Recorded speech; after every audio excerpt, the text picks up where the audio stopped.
It's not like it takes a huge amount of hours to do property development, but what you want to do is make really good use of your time. And that means being organised. It's even down to things like filing. It's all part of being organised. I have to be like that. Explain your filing system, because before we go there, just remember Bob's working with 20 mentoring people, so he's got their deals, we've got our deals, we've got a couple of industrial developments going on, we've just finished off a duplex, we've got a few other things happening, the retirement village. Bob's got a lot happening, so how do you organise your inbox? Well, yeah, just from my inbox alone. So I've got 4 different accounts. Email accounts? Email accounts, yeah. So one's purely a mentoring account. Yep.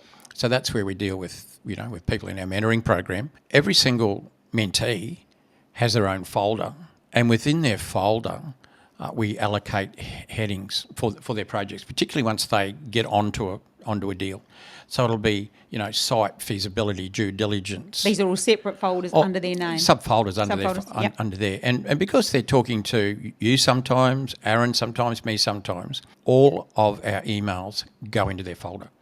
So I can immediately be talking to somebody today and pick up where, say, Aaron left off yesterday, if it happened to be like that, Because you're organised. Because I'm organised. Within my own projects, within the projects that we do, first of all, in my email account, I have the project, and then I break that down, things like acquisition, legal, finance. I've got probably 15 subfolders for each project, and that's where all my emails go. But then on the cloud, I also have a folder for projects and with a complete breakdown, but it's mainly the documents, the contracts and legal documents, a whole heap of things like that. That's on the cloud. So I have to, and then that way I can go straight to something. And it saves you time and it saves chaos. But now, let's say I want to look at an IM on a project that we're halfway through, an information memorandum.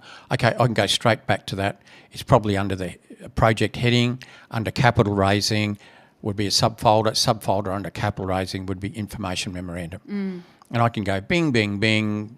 I don't know, 20 seconds I'm there, I've got the document. I do the same with investors because of the investor conversations that I have. Like under investments, where they've come in for whichever investment they're coming in for, subfolder, the people go in there. But on top of that, I also create a spreadsheet.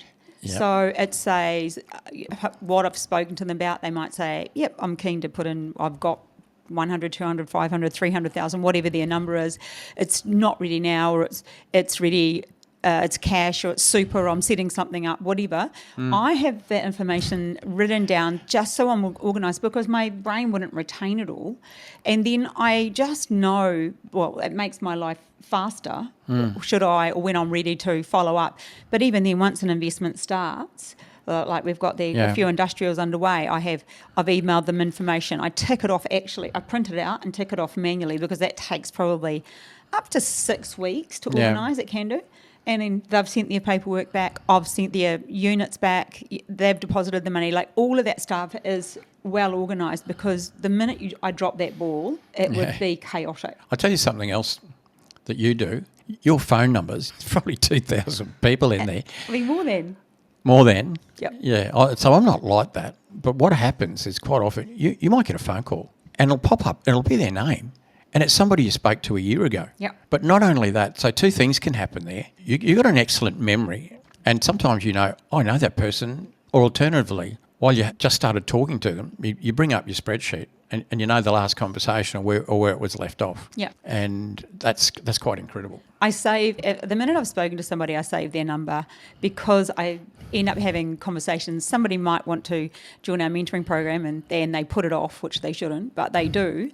And then if they come back 6 months later, I can know that I've already spoken to them. There have been there's probably been a couple of people that say, oh no, I've never spoken to you, and I've got like 10 texts from them or something. I'm like, oh, okay, whatever you want to believe.